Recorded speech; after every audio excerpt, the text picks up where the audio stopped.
Bonjour à tous. C'est nous qui allons clore votre avant-midi.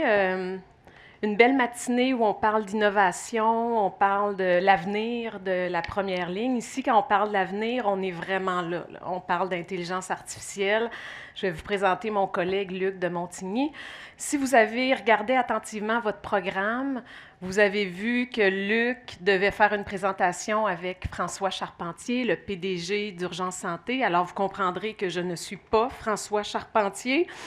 Je suis Judith Goudreau, je travaille avec les collègues d'Urgence Santé et ça va me faire plaisir de vous présenter le sujet de la conférence aujourd'hui.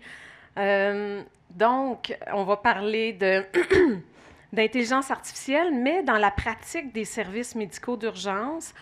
Quand on parle d'intelligence artificielle, c'est un concept qui souvent est flou, qui suscite des craintes.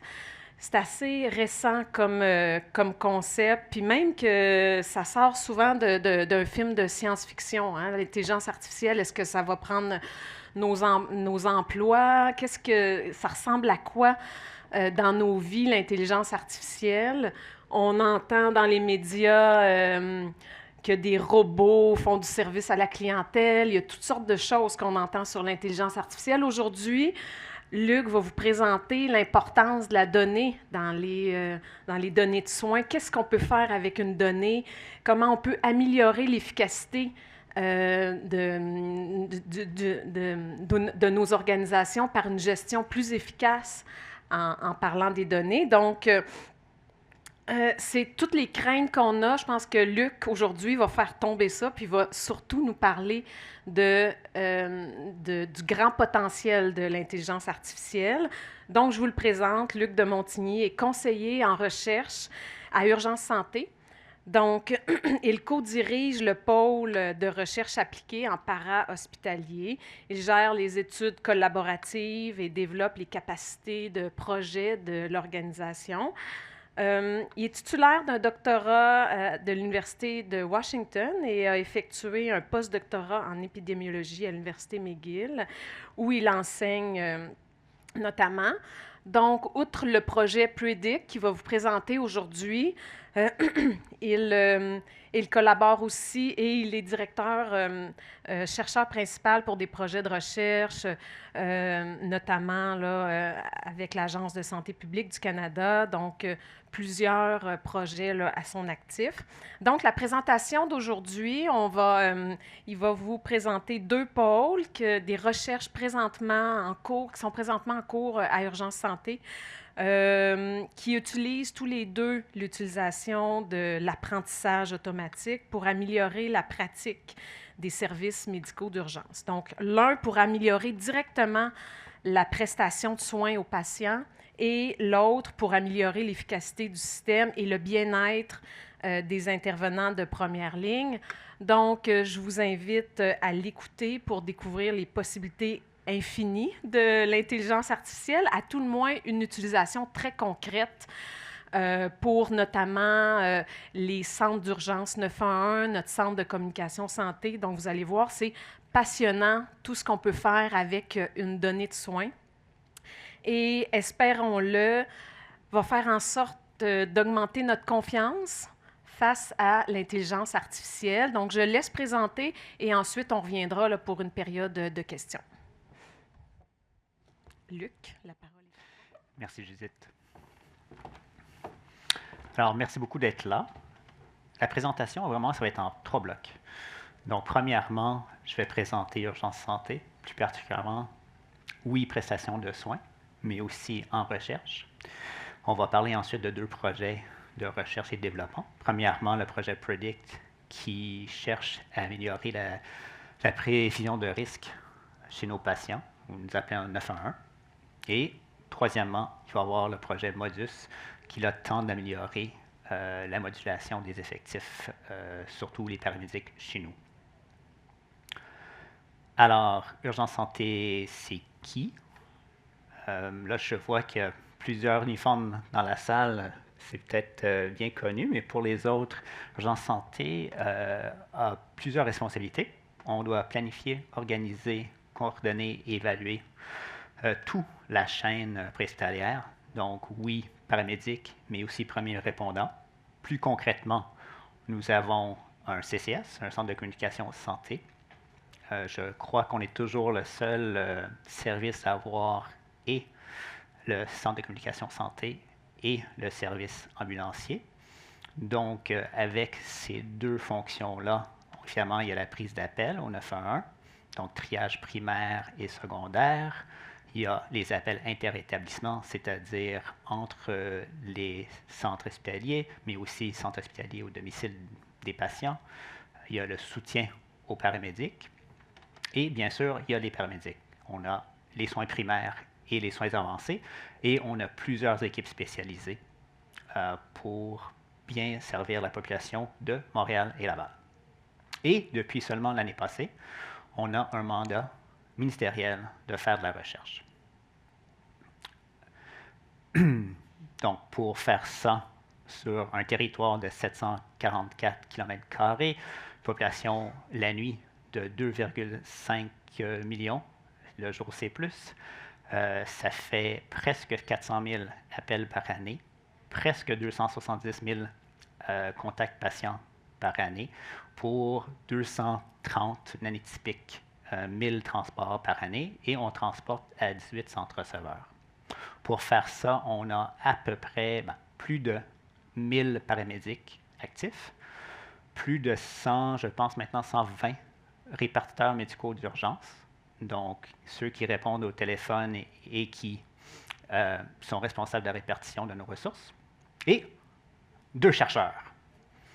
Il y a moi-même et Thérèse Choisy, qui ne pouvait pas être là aujourd'hui, mais ensemble, on co-dirige le pôle de recherche appliquée en para-hospitalier. Donc, le pôle existe seulement depuis l'année passée, mais ça fait depuis 1990 que l'urgence santé fait de la recherche. Maintenant, on peut se donner une mission formelle, donc de contribuer à la production, la diffusion, la mise en œuvre des données probantes en soins presque d'urgence, des SPU, afin d'améliorer la qualité des soins, l'engagement des employés, l'intégration dans le réseau. Et tout ça qui est orienté par notre vision d'être un vecteur de connaissance, d'innovation et de décloisonnement. On ne fait pas ça tout seul. On a quand même au-delà de 20 projets actifs, donc études scientifiques qui roulent actuellement, et plus de 25 en développement. Donc des partenaires ici au Québec, mais dans le reste du Canada aussi. C'est pas que de la recherche, même si c'est ce que je fais moi. Donc, il y a quand même la prestation des soins. Hein, c'est la core business d'urgence santé. Et on fait face à des défis qui sont quand même très concrets. Alors, on parle d'urgence santé, mais je pense que c'est pertinent pour tous les services urbains au Canada, voire les États-Unis. Donc, il y a un manque d'effectifs. On n'arrive pas à embaucher tous les paramédics qu'on aimerait embaucher, ni les RMU. À chaque année, depuis la pandémie, le volume d'appels augmente, et de plus en plus, on a des appels pour des patients qui ne sont pas en besoin chronodépendants de soins, vieillissement de la population et d'autres facteurs. On a quand même toujours l'obligation légale de transporter ces patients-là vers des urgences. Quelques exceptions près, on commence à être plus innovateur dans ce domaine-là, mais la grande majorité de nos patients sont transportés à une urgence. Et une fois à l'urgence, il y a tout cet enjeu de rétention de civière, c'est-à-dire attendre après le triage aux urgences pour pouvoir récupérer la civière et remettre en service l'ambulance et l'équipe. On sait que dans les cas extrêmes, ces attentes-là peuvent être très néfastes aux patients. Ici, un cas extrême où quelqu'un serait décédé en attendant le transfert de soins. Mais même quand ce n'est pas extrême, on reconnaît que c'est la fin de toute la chaîne de ce qui nous appartient, nous. Donc, nous, il y a un événement déclencheur. Ça peut être une chute, ça pourrait être un AVC. Il y a un appel qui se fait au 911. Et à partir de là, c'est vraiment ce qui nous appartient.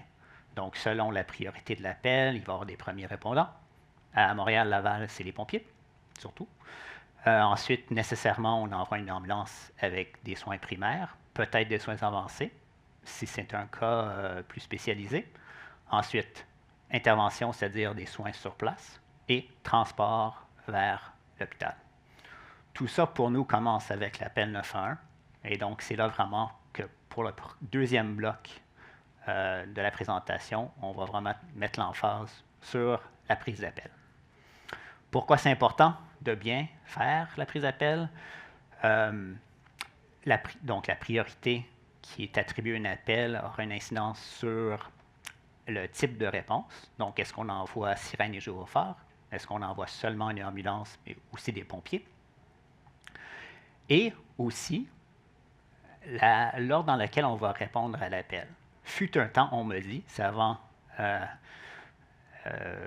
mon expérience, mais il fut un temps où il y en avait un appel 911 qui rentrait, puis il y en avait une ambulance qui sortait. Puis il y a encore des systèmes au Canada, tout petits, où ça fonctionne comme ça.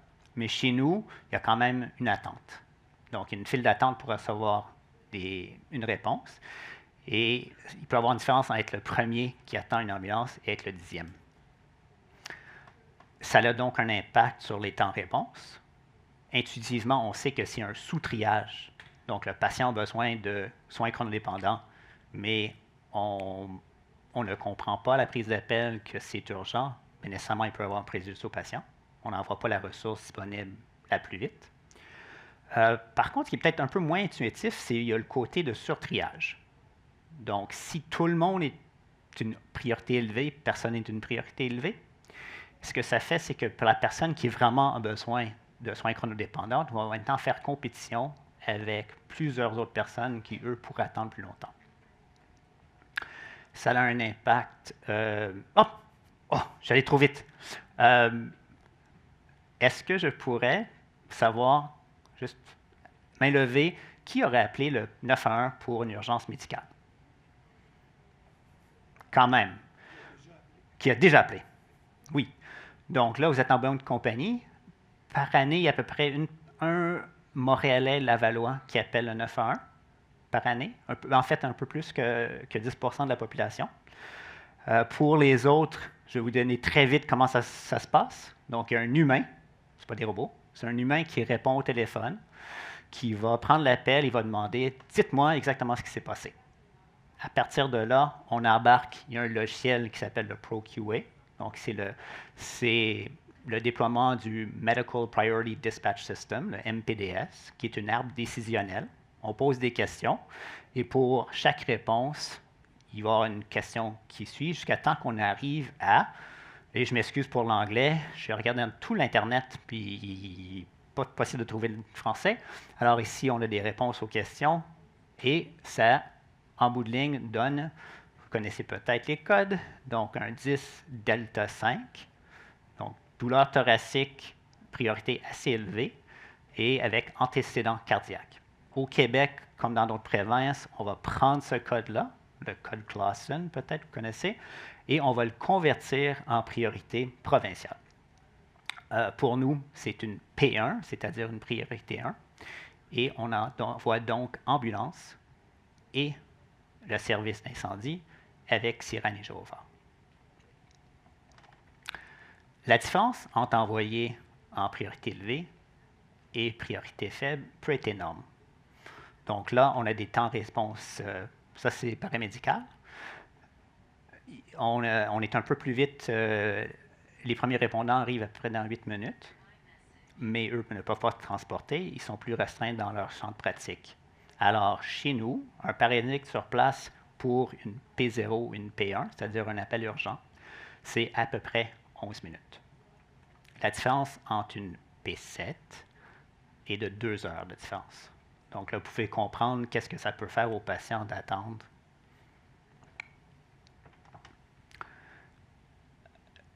On veut éviter ça.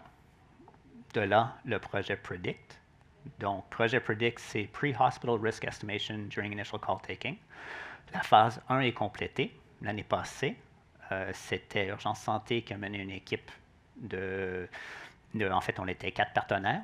Il y avait l'Université McGill. Et comme il y avait 2 sites d'études, Montréal-Laval et Calgary, il y avait Alberta Health Services, IMS, et l'Université de Calgary. C'était un projet qui était financé par la Défense nationale. Et ça cherchait à vraiment... en fait, je vais vous l'expliquer comme ça. Actuellement, puis c'est pas juste ici à Montréal, mais un peu partout, il y a quelque chose comme 90% de la population canadienne qui est desservie par le MPDS. Il y a, encore une fois, un humain qui pose des questions. Est-ce que la personne a des décès cardiaques? La plante peut dire oui, non, et très souvent, aucune idée. Mais à la base, la prémisse de Predict, c'est qu'on peut faire un meilleur triage si on peut venir suppléer à ces informations-là par des données du patient. Donc là, on a l'historique des soins prestés à l'urgence, mais aussi d'autres utilisations de santé, des codes diagnostiques, voire même les médicaments de la personne.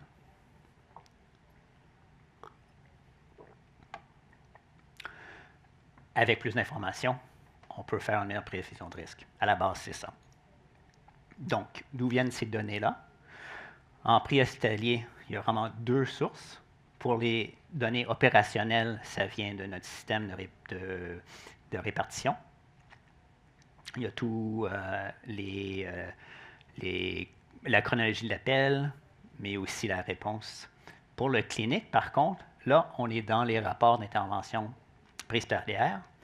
Et il y a certaines provinces au Canada, tout ça se fait numériquement. Hein, c'est des données électroniques. Au Québec, non.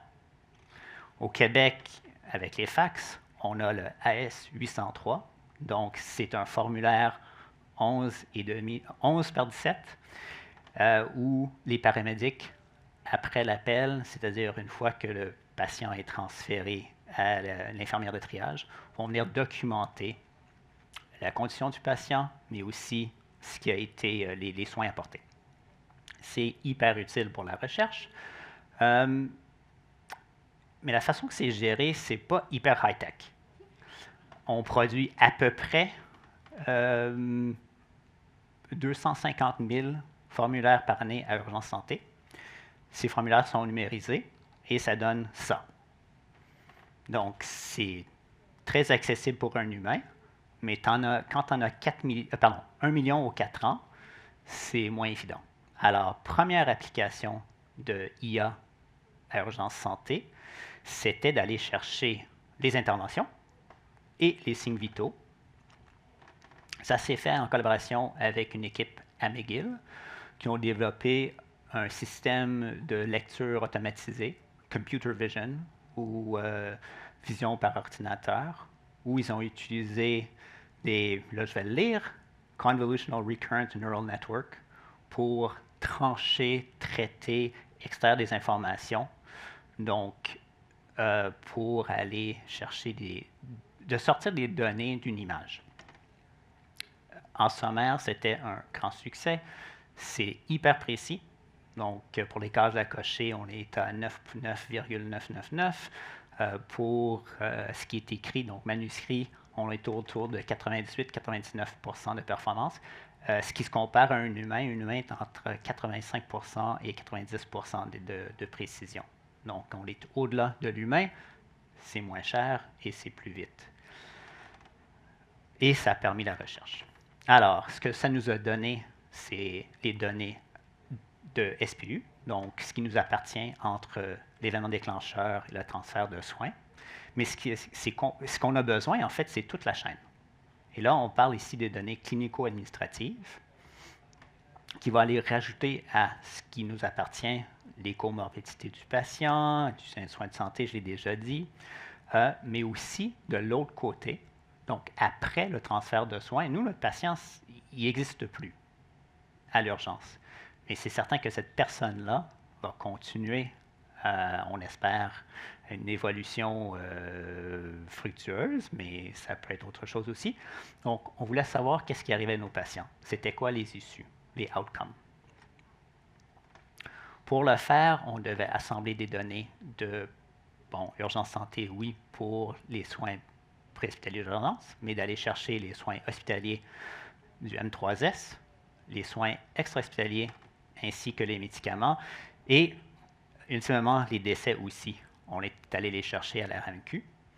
L'ISQ, par contre, était, et ça c'est un changement pendant qu'on faisait la recherche, l'ISQ était responsable de faire l'arrimage. Donc, Urgence Santé a défini une cohorte de patients. La cohorte était envoyée à l'ISQ. L'ISQ est allé chercher les données à la RMQ aux M3S pour ensuite créer un jeu de données vraiment exceptionnel. Donc, je prends une petite pause pour parler de les données. Et dans la perspective de l'explication versus la prédiction. Et je vais avoir de l'aide de Mme Williamson.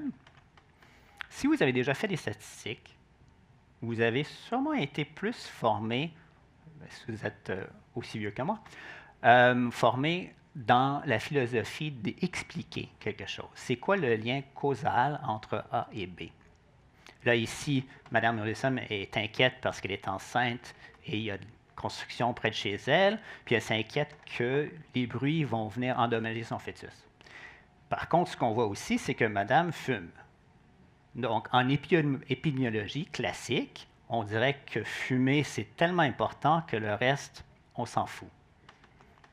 Mais en prédiction, c'est pas ça. C'est qu'on veut venir vraiment aller chercher la meilleure corrélation entre des facteurs existants et un issue, outcome. Et si de savoir que chez toi c'est bruyant, ça nous aide de savoir que ton bébé sera pas en santé, bien, on veut savoir si c'était bruyant. On veut savoir le nombre de décibels de bruit ambiant de chez toi. Ça cause une certaine tension parce que les utilisateurs comme moi, les chercheurs, ils veulent tout. Mais c'est certain que les détenteurs, pour des très bonnes raisons, donc protection de la vie privée, des abus, eux veulent restreindre ce qui est partagé, surtout au Québec.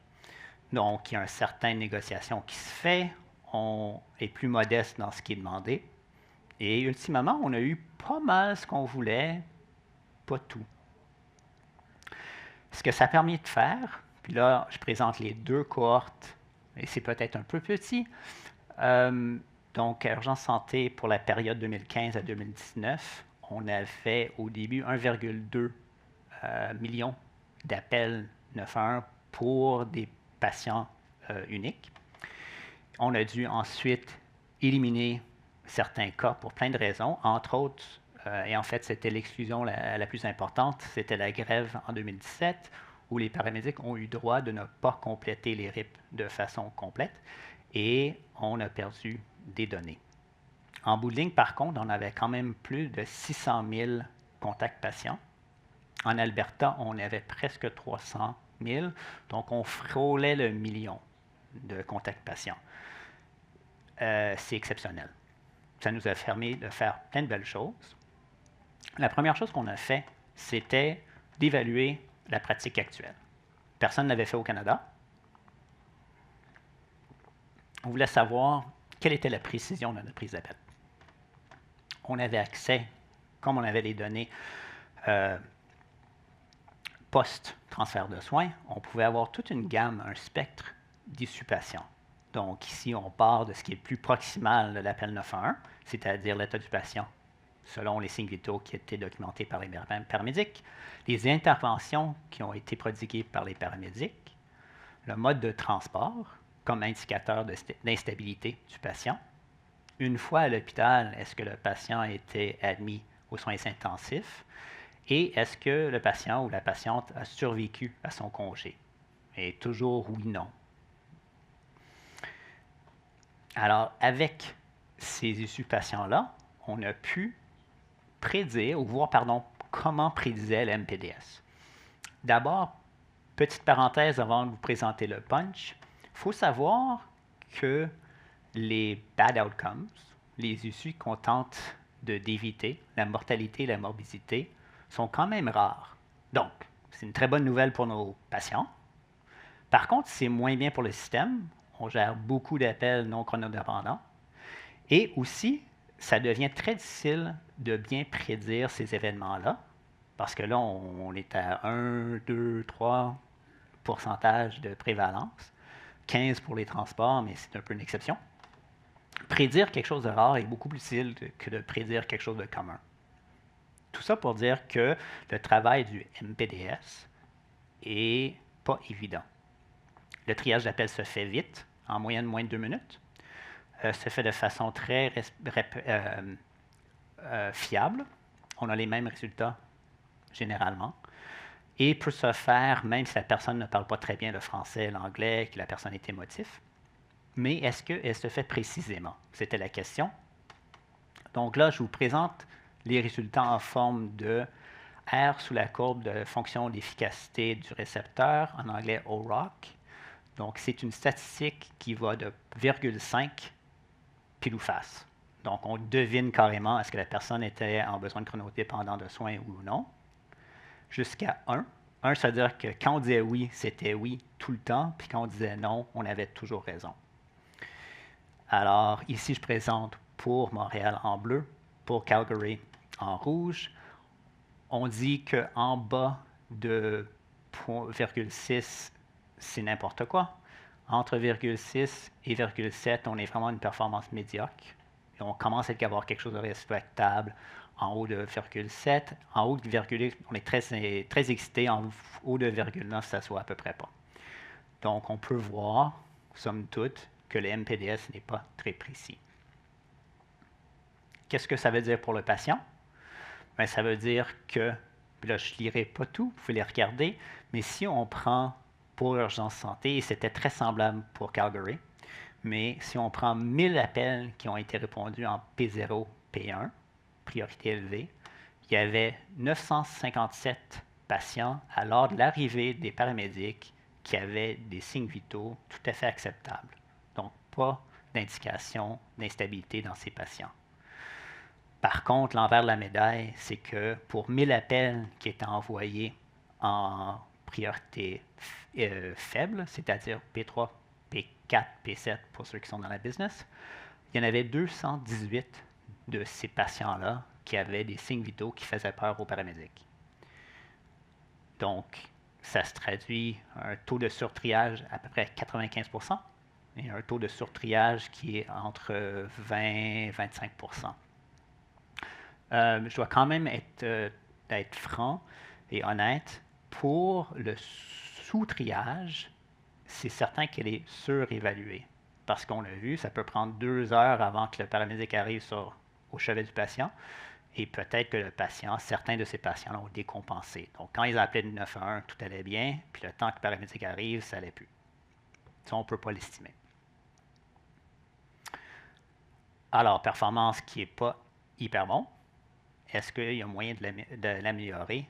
Et ici, on est vraiment dans la marque. La deuxième application de l'IA, c'est la prévision de risque avec les données et des modèles qui sont développés, entraînés avec des techniques d'apprentissage automatique, du machine learning. On a beaucoup de prédicteurs. On avait à peu près 150 variables et chaque variable pouvait prendre beaucoup de valeurs. Si on prend les médicaments, je laisse les lire, mais ça, c'est les valeurs acceptables selon la RAMQ, juste pour le champ médicaments. Donc, quand on multiplie par 600 000, 150 variables par, ici, je pense qu'il y en avait au-delà de 5 000 au total, on commence à être dans les mégadonnées. Donc, plus question d'utiliser des statistiques classiques, ça ne fonctionne juste pas. On a utilisé donc nos régressions avec régularisation. C'est moins boîte noire que d'autres techniques. C'est un peu moins énergivore côté demande de calcul.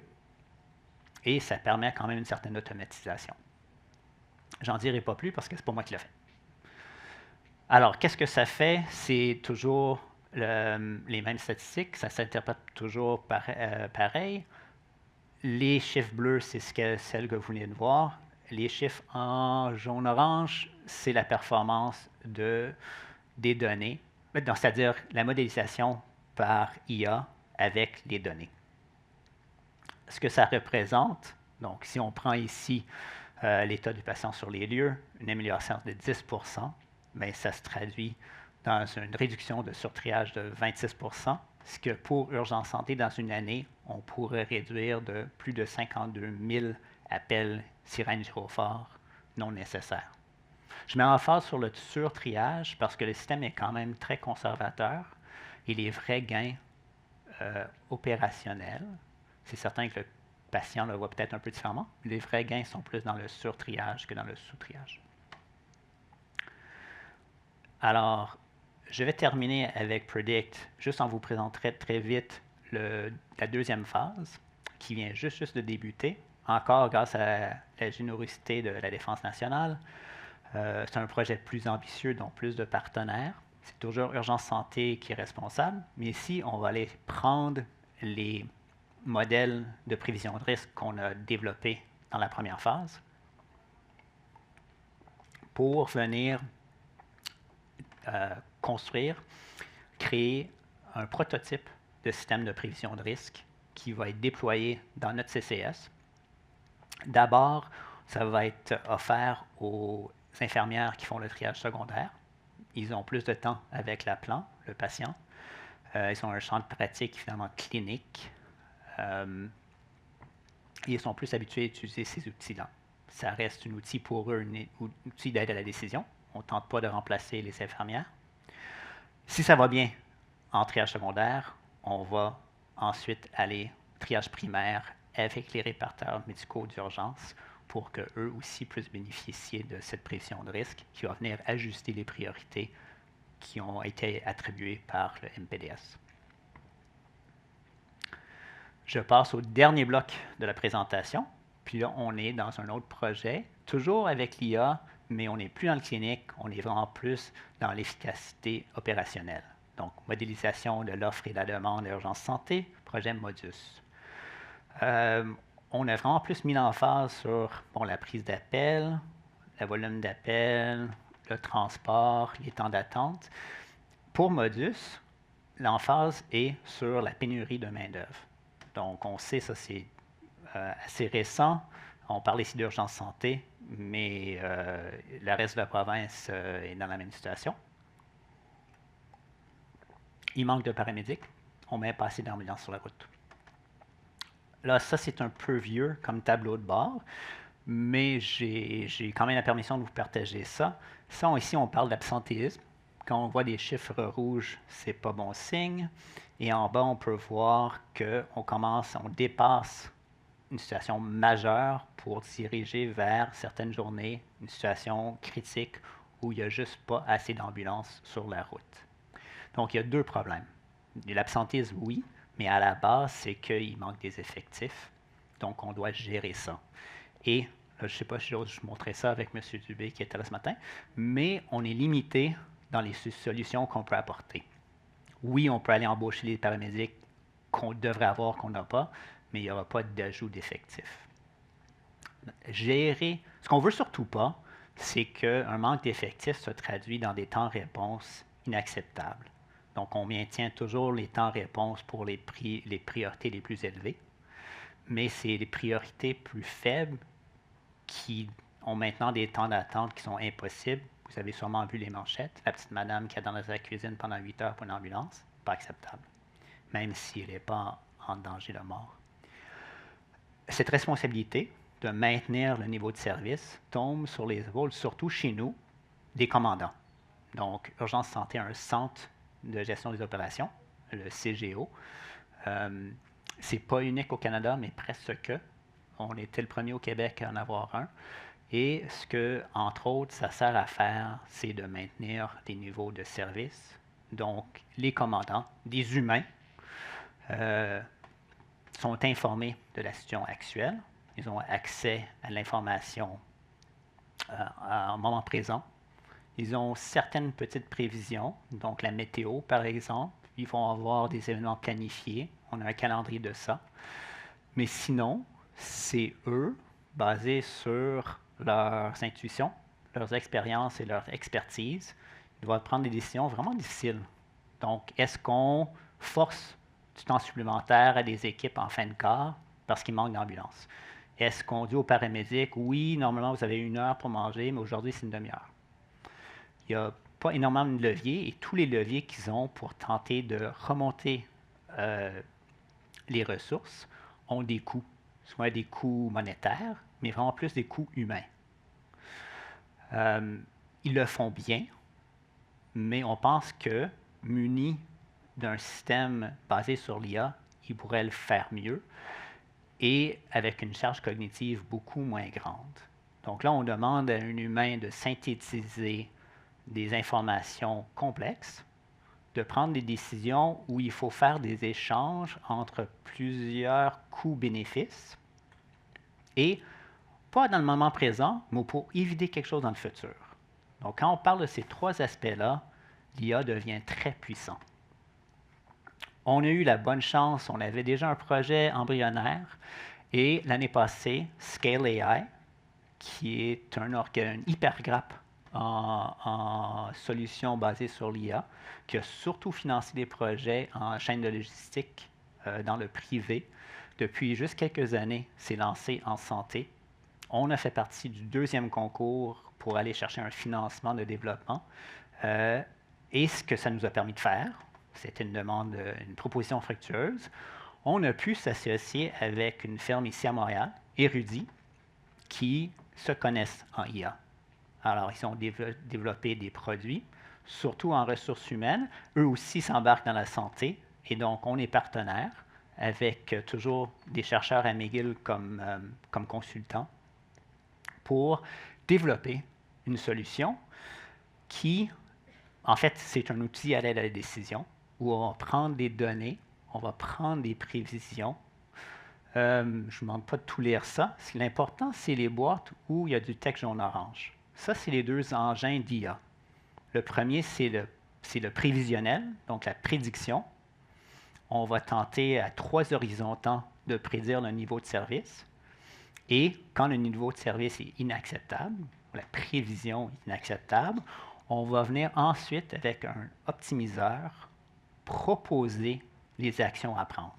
Donc, c'est toujours un humain qui va prendre ces décisions difficiles-là, mais avec beaucoup plus d'appui. Et ce qui est intéressant, c'est que c'est un système qui apprend, un learning machine. Donc, les décisions des commandants vont retourner dans l'optimiseur pour que les prochaines fois, ce qui est recommandé est encore plus pertinent.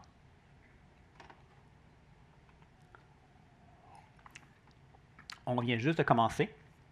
On a jusqu'à la fin 2025 pour compléter ce projet-là. Il y a des bénéfices attendus. Donc, vous savez, moi je suis chercheur, c'est-à-dire scientifique. Puis le inside joke dans les congrès scientifiques, c'est que ce n'est pas une bonne présentation, c'est pas une diapo qu'on ne peut pas lire. Donc, ça, c'est ma diapo qu'on ne peut pas lire. Grosso modo, pour vous faire la synthèse, on tente de venir vraiment améliorer la situation pour 4 groupes. Les patients, bien sûr, mais les paramédics aussi, la business, urgence santé, et le réseau. On va tenter d'améliorer l'efficacité, mais aussi pour venir pallier des situations où il y a beaucoup de stress. Donc, on veut améliorer la santé et le mieux-être de nos employés de première ligne et venir aussi réduire l'incertitude et la variabilité de nos soins. Je crois que je suis... Oui, voilà. Donc, il ne reste qu'une diapositive, c'est les conclusions. Ensuite, ça m'a un grand plaisir de prendre vos questions, d'avoir une discussion avec vous.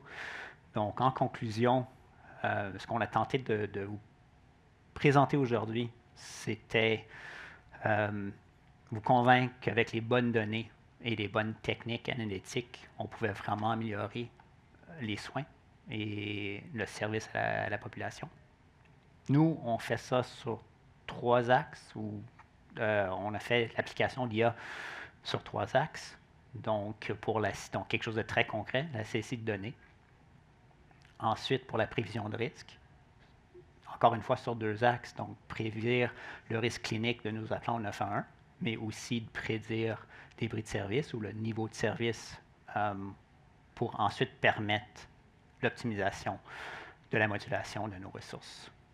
Et finalement, pour se péter les bretelles un peu, vraiment, je pense que ça démontre qu'au Québec, on peut quand même être chef de file.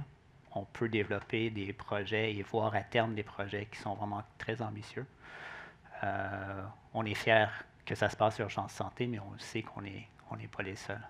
Donc, on espère que à travers des rencontres comme ça, on pourrait développer encore plus de collaboration. Sur ce,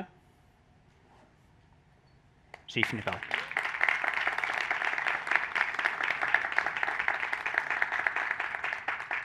Merci beaucoup, Luc, pour la présentation. Merci d'avoir mis en lumière un aspect très concret. Là. On voit vraiment qu'on peut améliorer ce qui se passe dans notre centre de communication santé. Il y a peut-être des questions dans la salle. Moi, il y en a une qui me brûle les lèvres. Je casserai la glace.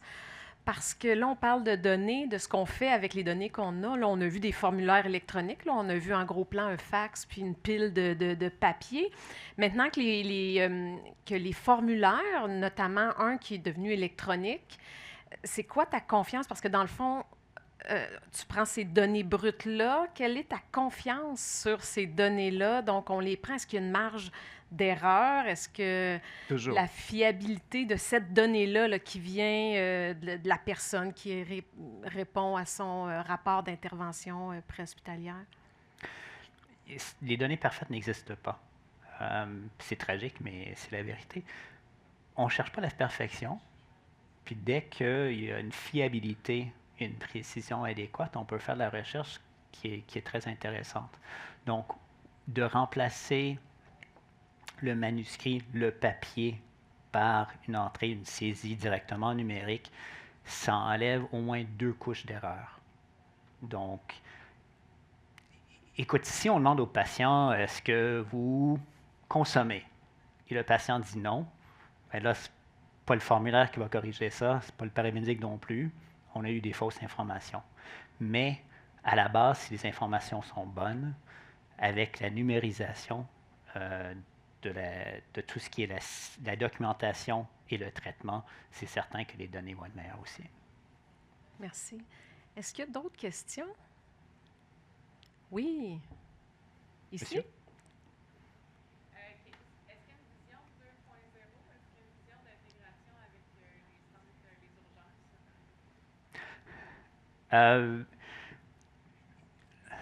Question qui est un peu embêtante. C'est pas une question à parler, à demander à un chercheur. On a des débuts de collaboration avec les urgences. Il y a déjà un échange d'informations. J'y échange, c'est un peu plus unilatéral. Nous, on pousse des informations vers les urgences. On commence à en avoir en retour. C'est très descriptif. Pour l'instant, il n'y a vraiment pas de planification, co-planification. Est-ce que c'est juste de dire ça? On est vraiment dans nos bulles, mais c'est certain que la vision, c'est oui.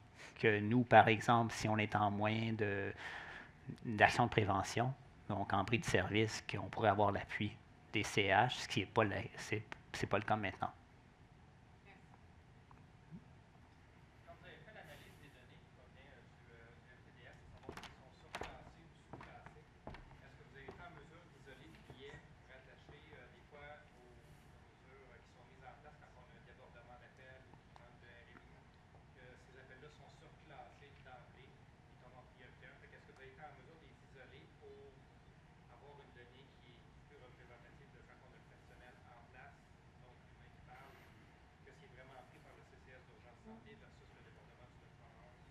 Peut-être juste expliquer pour les gens qui sont moins dans la business, mais s'il y a un manque d'effectifs dans le CCS, donc il y a des appels 911 qui rentrent et qu'il n'y a pas assez de RMU pour répondre ou on tente de réduire le temps de traitement de ces appels-là, on peut aller, il y a une façon d'accorder des priorités plus ou moins automatiques.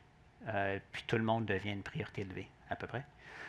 Ça peut causer problème, mais on a regardé, c'est quand même une petite minorité, globalement. C'est une minorité d'appels. On a fait une analyse de sensibilité, puis que ça ne changeait pas beaucoup. Les conclusions ne changent pas. Les décimales vont changer. Est-ce qu'il y avait d'autres questions? D'autres questions? Je reviens. Ah oui, madame.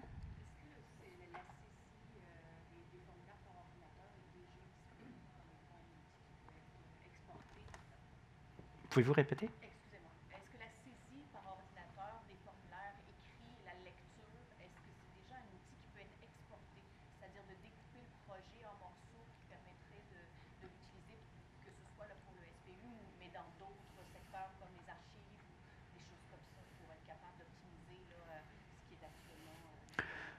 Donc, la question, c'est, on a développé un système pour venir saisir des données des AS803, les RIP. Est-ce que si on peut venir ensuite déployer cette même stratégie dans d'autres services ou d'autres documents? La réponse, c'est oui, mais il y a un coût à ça. Puis, je pense que naïvement, moi, quand j'ai commencé à travailler avec des équipes qui font de l'IA, la façon qu'on conçoit l'IA, c'est que c'est magique. Puis, dès qu'on a la bonne formulation, l'IA va s'adapter. Mais en fait, les données sont hyper importantes et on ne peut pas juste prendre une solution qui a été entraînée, par exemple, avec des RIP et ensuite donner des rapports complémentaires et demander de faire le même travail. Il y a quand même tout un travail de préparation de données, un travail humain. Donc, oui, ça peut être traduit dans d'autres applications, mais c'est pas trivial. Et pour l'instant, l'urgence santé, c'est juste les RIP. Je pense que ça va servir pour d'autres documents, mais pour l'instant, on est. D'autres questions? En terminant, oui? Écoutez, c'est fascinant. Je voulais vous féliciter vraiment pour ce travail, vous et toute votre équipe. C'est très rigoureux, puis ça donne beaucoup d'espoir pour l'avenir dans les soins préhospitaliers.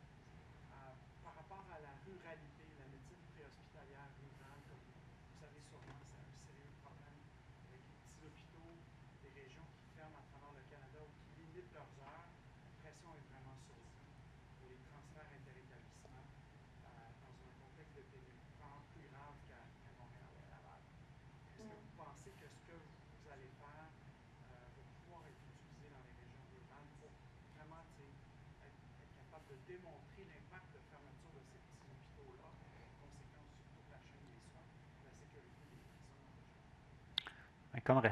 Comme chercheur, on va toujours dire oui, mais je pense que là, on est pas mal loin de ce qui a été fait à Urgence Santé. C'est certain que nous, c'est très urbain. Puis les conclusions qu'on peut tirer et les solutions qu'on peut développer, je ne suis pas convaincu que ça va être vraiment très utile pour vous.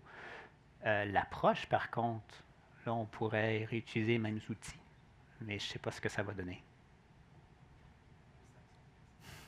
Luc, il nous reste quelques minutes, puis ça serait peut-être intéressant d'aborder la notion de gestion de changement, parce que quand il y a ces belles études-là, tu arrives avec tes conclusions, c'est stimulant. On se dit, bien, il faut intégrer ça dans nos organisations, notamment ici à Urgence Santé. Puis dans la deuxième étude, on parle d'outils concrets pour les commandants du Centre de gestion des opérations. Donc, comment ça va s'exprimer dans un outil d'aide à la décision? Ça va s'exprimer comment là, dans leur quotidien, tout ça?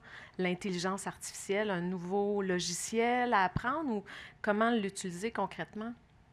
Bien, là, je vais, je vais pointer Monsieur Marc, pardon, d'érudit.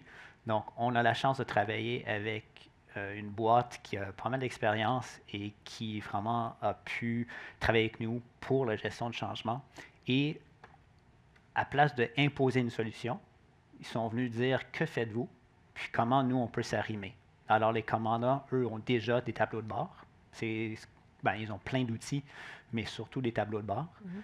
Donc, érudit avec Urgence Santé, ce qu'on est en train de créer, ça va être un outil qui s'intègre dans. En fait, c'est un méga tableau de bord qui va ensuite pas juste donner la situation actuelle et historique, mais il faut rajouter la prédiction de ce qui s'en vient et venir faire des recommandations d'actions à apporter.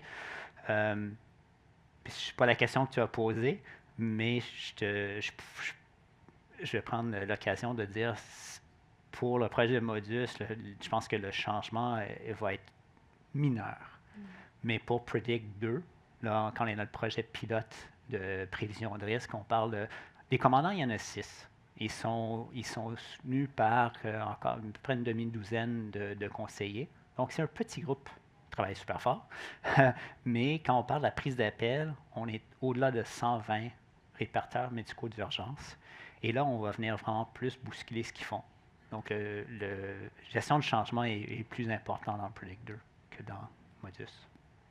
Quand on parle d'intelligence artificielle, promis, c'est ma dernière question, mais où tu te vois dans 10 ans, les services préhospitaliers, dans 10 ans, l'intégration, peut-être 20 ans, mais tu vois le futur comment?